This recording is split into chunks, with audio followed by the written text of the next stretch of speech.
Ed Renekiewicz voltou a falar que a Bíblia precisa ser atualizada, e não só ele, mas a sua igreja também, no vídeo, né, ali, ou no evento Conversas Pastorais. Mas afinal de contas, Kiewicz está certo, a Bíblia precisa ser atualizada para o nosso tempo. É sobre isso que nós vamos falar hoje nesse vídeo, e eu quero convidar você para assistir esse vídeo, que vai ser muita treta e vai dar pano para manga. Após aí a vinheta, né? Na vinheta não, assiste o vídeo do Ed René aí e depois a gente volta. A Bíblia fala hoje porque é a palavra de Deus, a Bíblia fala hoje porque é a palavra viva, a Bíblia fala hoje porque o Espírito Santo nos guia em sua interpretação, na busca dos seus sentidos profundos, além da literalidade e temporalidade, nos capacita a interpretar esta palavra, levando em consideração as transformações históricas que a sua mensagem deu origem. Diz o salmista que a palavra de Deus é lâmpada para os pés e luz para o caminho. Também por essa razão é urgente afirmar que a Bíblia fala hoje. Enquanto a Bíblia fala, há luz. Quando a Bíblia é silenciada, o mundo regressa às trevas. Quando a Bíblia é lida como um texto seco, aprisionado no tempo, e interpretada literalmente, reina a escuridão. Quando prevalece a crença de que se deve afirmar apenas o que a Bíblia falou ontem, retornamos à densa noite de um mundo onde os homens valiam mais do que as mulheres, judeus valiam mais do que os gentios, ricos valiam mais do que os pobres.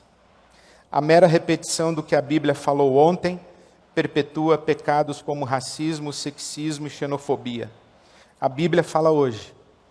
Levantemos as nossas vozes para anunciar a palavra viva de salvação, redenção e libertação. A Bíblia fala hoje. Amém. Fala pessoal, para você que não me conhece, meu nome é Rafael Louro e seja bem-vindo aí aos nossos vídeos do Amigo Jesus. Trabalho com história em quadrinhos, essas daqui são algumas histórias que eu fiz aí, prestei alguns serviços como balonagem, coloração e tudo mais. Isso daqui é a nossa história em quadrinhos autoral, chamado Supermanos, que reflete sobre se existissem heróis cristãos no Brasil, como que eles iriam agir.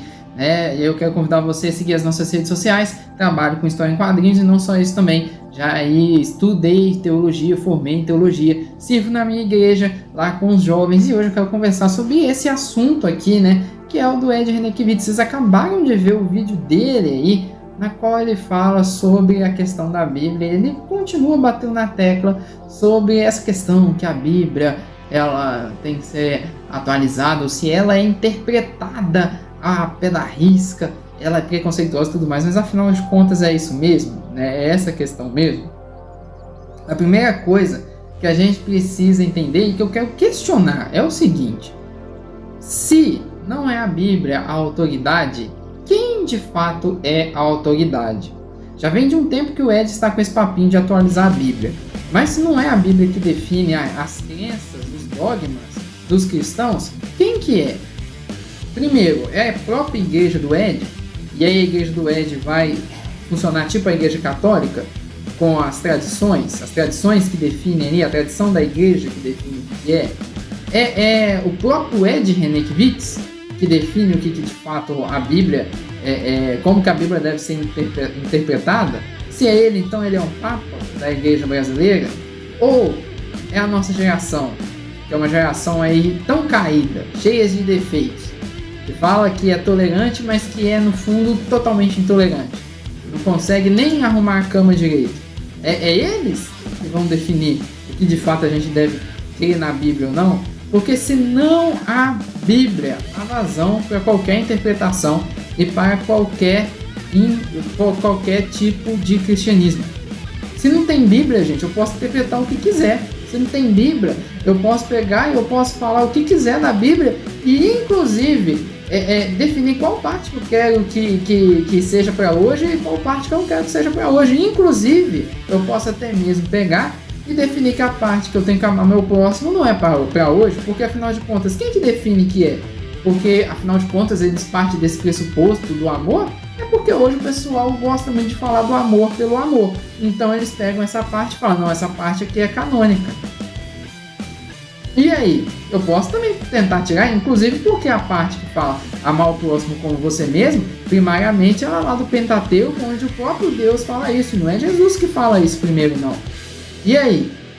É uma coisa que a gente precisa, porque se você tira isso, qualquer pessoa pode fazer o que qualquer pessoa quiser e qualquer pessoa pode definir o que quer na Bíblia, inclusive tirar a questão de amar. Por isso que a gente não pode negociar desse jeito. Inclusive eu quero que vocês vejam um post do Instagram do Conversas Pastorais que diz o seguinte: enquanto comunidade da fé, nós não celebramos um livro que caiu do céu. Primeira coisa, a Bíblia não caiu do céu. A Bíblia foi escrita por homens que foram inspirados pelo Espírito Santo, mas não foi caída do céu. Nós celebramos um pão vivo que veio de Deus. Aqui é colocado isso daqui neste post. E não só isso, tem um outro post também que eles falam o seguinte: enquanto a Bíblia fala, há luz. Quando a Bíblia é silenciada, o mundo regressa às trevas. Olha só como é que eles são espertos. Primeiro eles falam que, não, quando a Bíblia fala, há luz. Quando ela é silenciada, o mundo regressa às trevas. Tipo assim, não, a gente está falando da Bíblia. Olha só que legal, quando ela tá falando a luz, quando não tá, né, aí regressa às trevas.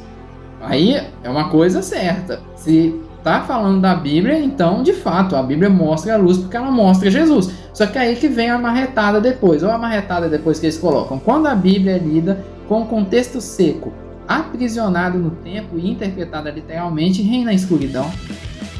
Ah, mas se a Bíblia então ela não está falando lá no início, igual por exemplo falou aqui, quando a Bíblia fala, há luz. Quando a Bíblia é silenciada, o mundo regressa às trevas. Então, se a Bíblia está falando a luz, por que quando ela é interpretada literalmente a escuridão? Se está falando que a Bíblia quer a luz, então a Bíblia tem que ser interpretada mesmo de forma que está escrito ali. Agora, quando fala que quando é interpretado a luz, aí depois ele fala quando é silenciada, vai para as trevas, por que então fala quando é interpretada literalmente como um texto aprisionado no tempo, reina a escuridão? Isso se contradiz. O primeiro post se contradiz com o segundo. Aí, olha só, a Bíblia fala hoje: levantemos as nossas vozes para anunciar a palavra viva de salvação e redenção e libertação. Ou seja, é uma conversa totalmente ensaboada sobre essa questão, na qual eles viram e falam, não, a Bíblia fala, mas depois eles vêm com a famosa questão de que não, a Bíblia não pode ser interpretada de forma literal, a Bíblia não pode ser... Gente, a primeira coisa que acontece é, nenhuma das posições que usa a Bíblia ali como o livro guia para o cristianismo entende que todo texto bíblico ele vai ser interpretado ali de forma literal. Todas as posições, eu vou gravar um vídeo aqui sobre elas depois, elas entendem que existem textos que eram para a época ali do povo judeu, do Antigo Testamento. Existem textos ou coisas que mudaram do Antigo para o Novo Testamento, mas existem coisas que passaram, coisas que continuam e coisas que devem ser interpretadas sim de forma literal. É isso que acaba, porque se a gente tira a Bíblia e coloca essa questão de que a Bíblia não pode ser interpretada de forma literal, porque senão ela vai ser sexista, racista e tudo mais. Então quem que vai definir pra gente que deve ou não ser colocado? É por isso que eles próprios colocam que a Bíblia celebra Jesus. Aí eu pergunto, se a Bíblia celebra Jesus, em qual livro encontramos sobre Jesus? Em qual livro que fala sobre Jesus? Porque se eu não posso interpretar a Bíblia literal, então aquilo que fala sobre Jesus, eu também posso virar e falar, isso daqui não é literal, também não.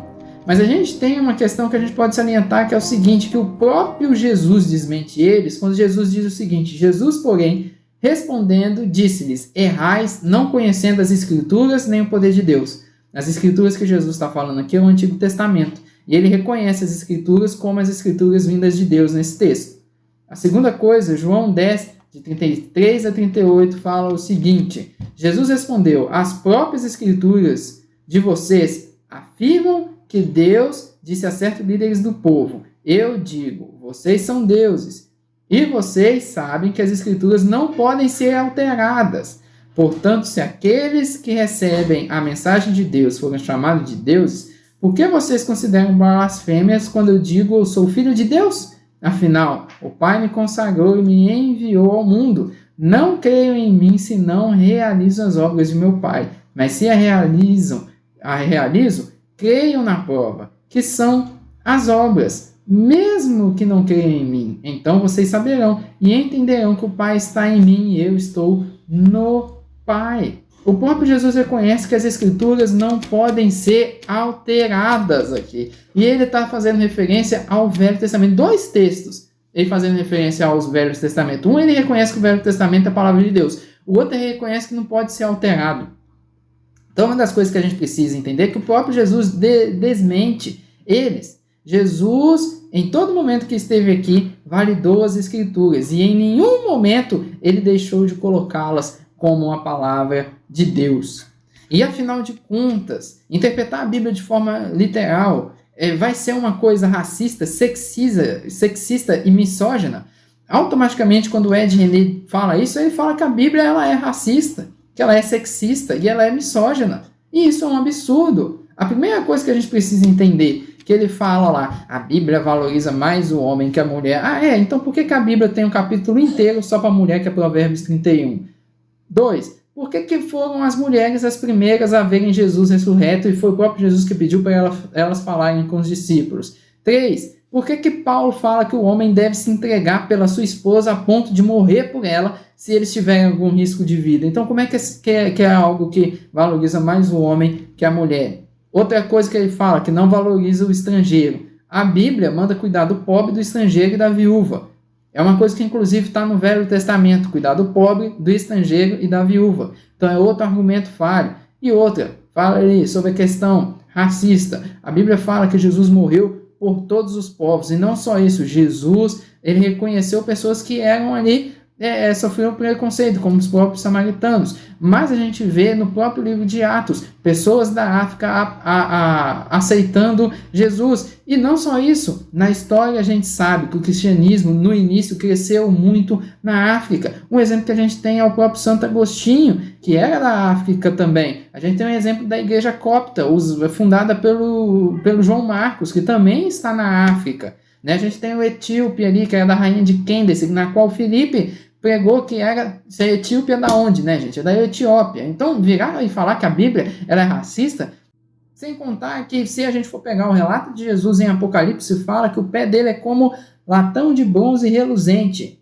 Se fala que o pé de Jesus como latão de bronze reluzente, provavelmente a pele de Jesus não é branquela como a minha. E aí vem falar que a Bíblia ela é racista. É uma coisa assim que eu fico impressionado. E uma questão assim que eu fico impressionado de declarar, de tentar imputar um erro na Bíblia para colocar ali que as pessoas não podem pegar a Bíblia, interpretar a Bíblia, ou tem que ter a interpretação que o Ed acha que tem que ser e que tem que ser colocada. E aí tem um outro absurdo ainda, que é esse vídeo aí, dá uma olhada. A Bíblia fala hoje, mas a Bíblia fala hoje na medida em que testemunha de Jesus e da nossa fé nele. A Bíblia fala hoje, mas pensar a Bíblia enquanto uma revelação definitiva conduziu a um fenômeno trágico que foi transferir características divinas para o escrito bíblico. Se Deus não erra, então o texto também não erra. Se Deus não falha, então também o texto não falha. E passando então de um testemunho de testemunhas oculares, o texto passou a rivalizar em termos da nossa devoção a Deus. Nós vivemos hoje o que a gente conhece como bibliolatria. E a gente ri dos nossos irmãos católicos e diz, vejam bem, eles têm um papa infalível. Nós também temos um papa de papel, igualmente infalível, igualmente rivalizando em termos da experiência viva com o verbo da vida. Essa defesa da confiabilidade absoluta das Escrituras em todos os assuntos, cosmologia, biologia, geografia e quaisquer outros que vocês quiserem, produziu uma obediência cega nossa, que é a base dos vários fundamentalismos que a gente vem testemunhando. Fundamentalismos esses que geram posturas sectárias, dogmáticas, legalistas. É óbvio, gente, que enquanto texto clássico da fé cristã, a Bíblia é sem igual para nós. No entanto, ela não existe para inibir novas experiências com o verbo da vida, mas justamente para apontar para elas, para motivá-las, e inclusive para servir de parâmetro, de cânon, vara de medir, de julgamento para essas várias experiências. Por mais que a gente tenha a Bíblia em grande estima, como texto canônico e, portanto, insubstituível, enquanto comunidade da fé, nós não celebramos um livro que caiu do céu. Nós celebramos um pão vivo que veio de Deus. E é isso que a Bíblia segue nos falando hoje. E aí que eu volto a perguntar, se a Bíblia não define o que devemos pensar em fazer, quem define? Porque essa moça aí da IBAB, ela fala que a igreja cristã brasileira comete o pecado da bibliolatria, né? Que a gente idolatra a Bíblia porque a gente coloca a Bíblia como papa. Mas aí que tá, se você tira a Bíblia, quem que vai definir o que é ou não para a gente fazer? Vai ser a igreja do Ed que vai definir? Vai ser o próprio Ed Renekiewicz? Se o Ed Renekiewicz vai definir o que de fato a igreja brasileira tem que pensar, então ele é o papa. Ele é igual ao papa, gente, porque é ele que está definindo. Então o próprio argumento dessa moça vai contra ele mesmo. Por que vai demonizar ali a questão da igreja colocar a Bíblia como algo que é definidor, sendo que ela fala que a Bíblia é como se fosse um papa. E se não é a Bíblia, então é o Ed Renekiewicz. Então o Ed Renekiewicz também não está agindo como um papa? Ou seja, são argumentos completamente infundados e argumentos que contrapõem a si mesmo. Se a Bíblia não é a palavra de Deus, então podemos definir qualquer coisa. E vamos contra o que Paulo disse. Não sede conformados com este mundo, mas sede transformados pela renovação do vosso entendimento, para que experimenteis qual seja a boa, agradável e perfeita vontade de Deus. Romanos 12, 2. Se a gente tira a Bíblia, então a gente vai contra isso que Paulo coloca. Porque a gente vai conformando o cristianismo, o evangelho, àquilo que a nossa geração pensa. E é aí que eu falo, o que vai ser disso? Onde é que vai entrar a transformação do evangelho? Sendo que a gente vai se conformar àquilo que a nossa geração acha que é certo e o que deve ser. Uma geração que não superou seus pais, uma geração que não é mais inteligente que seus pais, uma geração que não consegue de fato entender o diferente, que fala de tolerância, mas é muito intolerante quanto a alguém que pensa de fato diferente deles.